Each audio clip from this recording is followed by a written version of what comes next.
শুক্রবার দিন রাত্রে বাড়ি করে বলছে যে ওই ধান খেত শহীদের ধান খেত কুবিয়া নষ্ট করে আলাই দিমু, তুই এলো পাহারা দিবি, মানুষ আহে নাকি, আমি এলো তোর 10,000 টাকা মাফ করুম। ও কইছে যে আমি পারুম না, আমি দেশের কোনো ক্ষতি করা হারুম না, কইয়া থুয়ে আয় পড়ছি। তারপরে আমার আয়নে কইছে যে আমার বাড়ি এই ক্ষেত নষ্ট করব, আমার এনে পাহারা দিবার কয়, আমার 10,000 টাকা মাফ করবো। পরে আমি কইছি যে না, জান যাবো না। পরে কয়েছে যে ওনগা নষ্ট করে লাভ কি, দেশের ক্ষতি করে লাভ আছে। পরে এলো না করছে, না করে ঘুমাইয়া পড়ছে। ঘুমানোর পরে পরে বাড়ি হলো রাত 10টা 10:30টার দিক দিয়ে অনেকবার ফোন দিছে, 4-5 বার এরকম ফোন দিছে। পরে এলো আমি বন্ধ করছি মোবাইল, বন্ধ করার পরে সারা রাত মোবাইল বন্ধ আসলো, সারাদিন বন্ধ আসলো। পরে বিকালের টাইমে ফোন খুলছি, ফোন খোলার পরে তারপরে আবারও অনেকবার ফোন দিছে, আমি আমার স্বামীরে দেখাই নাই, ফোন দিছে। পরে এলো মোবাইল বন্ধ করে থুয়ে দিছি।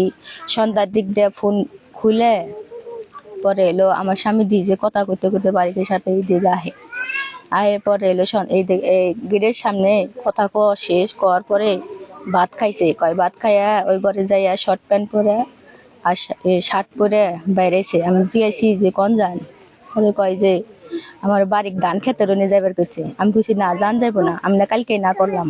পরে কইছে যে এলো আমার বারবার জোর করতে আছে, আমার মনে হয় কোনো ক্ষতি করবো।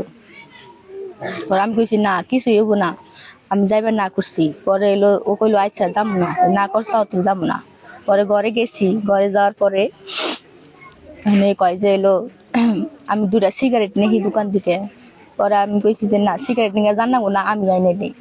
পরে আমার মেয়ে 2টা কানলো, তো তাইতে কয় যে এলো তাহলে মেয়ে কানতাছে, তাহলে আমি সিগারেট নিয়ে আহি, এখনই আইব। পরে আমি কইছি আচ্ছা।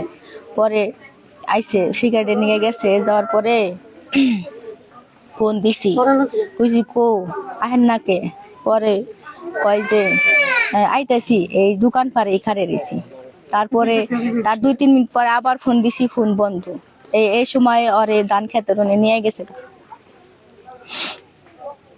আমি মোবাইলে শব্দ পাইছি অনেক মাইসে ফোন যখন ধরছিল। আমার স্বামী আমার সত্যি কথা কয়ে গেছে, 2বার করে কইছি। যখন গেল তখন আমার সন্ধ্যার দিক দিয়ে এলো, 7টার দিক দিয়ে সত্য কথা কইছে। আমি তখন যাইবার দিব না, পরে না করছে যাবো না। এই শিগগির ওরা যে ওই জায়গায় দাঁড়িয়ে আছে, ওরা যে নিয়ে গেছে গা, ওটা আমি আন্দাজ করা হারি। কারণ ও কইলো আমারে যে আমি যাবো না, তুমি না করছো যখন যাবো না। আমার কিছু শত্রু খারাইছে মনে হয়, আমি যাবো না, আমার না করে গেছে। যে জিনিস না করছে একবার, ও যে ফিরাই পড়বো আমি জানি, ওর কি কইয়া নিছে আল্লাহ জানে।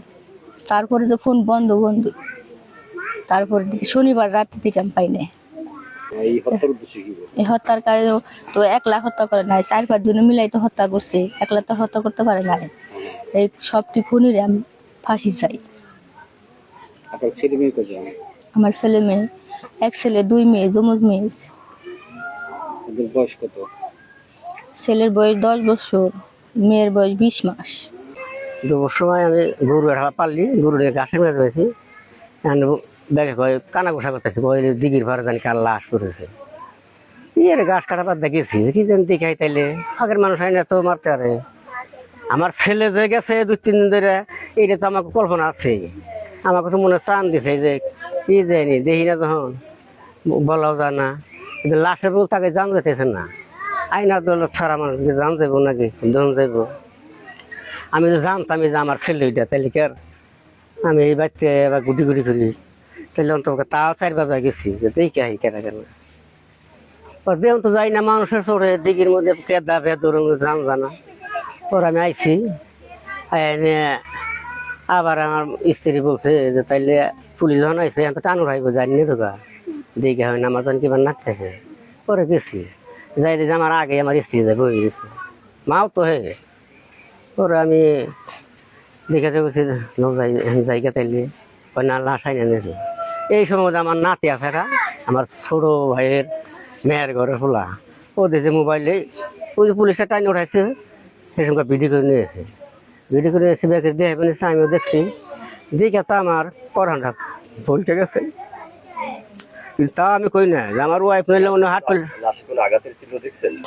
কিন্তু একটু জম হয়েছে আর এই যে এনে যে একটা ফেস মারতাম বুড়িটা বাইকে হয়ে গা বুড়িটা গামছাতে বাঁধছে তারাই কে বানছে? ওই যে দমেরা দমেরা বাইনতে উঠাইছে যারা উঠাইছে তে আমার স্ত্রী তো আবার মন করছে হাই প্রেশার ওর যদি আমি বলি ও দেখলো কয় আমার বেড়া নাগাল না নাকি বল দূর আয় পারো নল তোর আমি অনেক না নাম উনিও হাত ফেলে মেরে দেবো গা আমি চলো না বাইতে আনছি আইন আমার বেড়ার পরে কইছি যে অপূর্ব ভিডিও করে আনছে দেখেও আছে পরে ছেলের পর দৌড় ফারি গেছে যাই দেখে সে তো চিনছে সে নাকি নয়া খায় যখন আর চিনবো পরে আইন আমার কাছে আব্বা ওটা আমার সামনে ছেলে আমি এখন আকাশে না পাত্তা আমি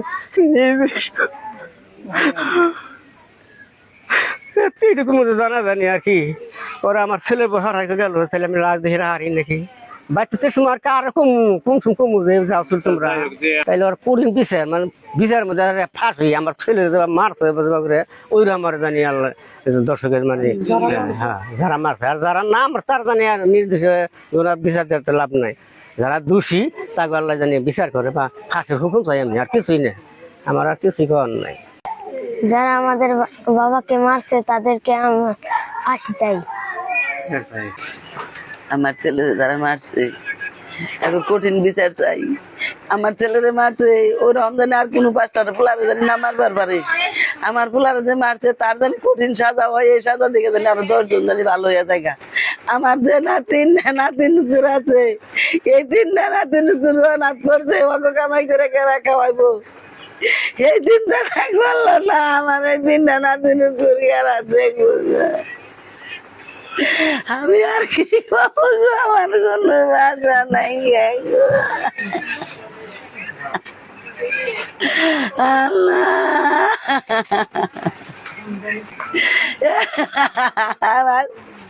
আমার যে জানি দোষী তার জানি কোনো সাজা না হয়, যে দোষী প্রকৃত বাইর করে তার একবারে ফাঁসি দিয়ে দিবেন। আমার বলার যারা দুনিয়া যারা করছে, আমার যে বুক খালি করছে তার মার বুক খালি করে দিবেন।